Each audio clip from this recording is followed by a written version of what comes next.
Now shifting our focus, a gig workers was brutally attacked by an armed gang in a residential neighborhood of Chennai. The victim narrowly escaped death due to timely intervention of local residents who raised an alarm and confronted the attackers. The attackers were said to be intoxicated by the eyewitnesses. The gig workers was attacked with a sickle. The reason for the altercation is not yet known. Meanwhile, BJP leaders Annamalai tweeted saying violence has become disturbing routine in the Tamil Nadu under the regime of the corrupt DMK.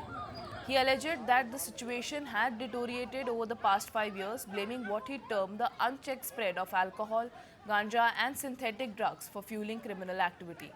Annamalai further accused the state machinery of turning a blind eye to the problem, allowing criminal elements to operate with impunity.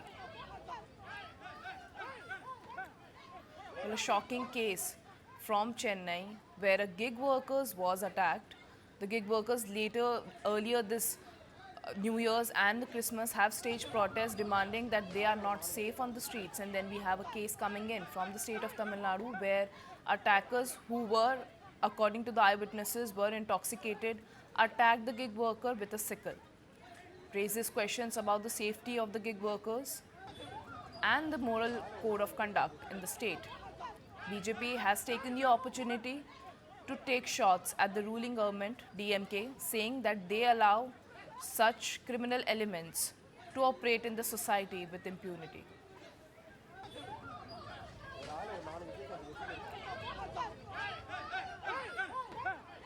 Taking up the attack, BJP leader Annamalai had targeted the DMK government, saying that the situation has deteriorated in the state for over 5 years. He said that there's an unchecked spread of alcohol and drugs fueling inside the society, and the DMK government is failing to curb, and it has turned a blind eye towards this situation. Visuals on your screen, as you can see, people confronted the attackers who were attacking the gig worker with a sickle. Eyewitnesses say that they were intoxicated. Such situation raised alarms about the safety of the gig workers who were protesting earlier weeks ago, demanding safety equipments while at job, a better wage as well. The gig workers took to the streets at that time, claiming that they are not safe on the roads, and the incident only adds weight to the claims.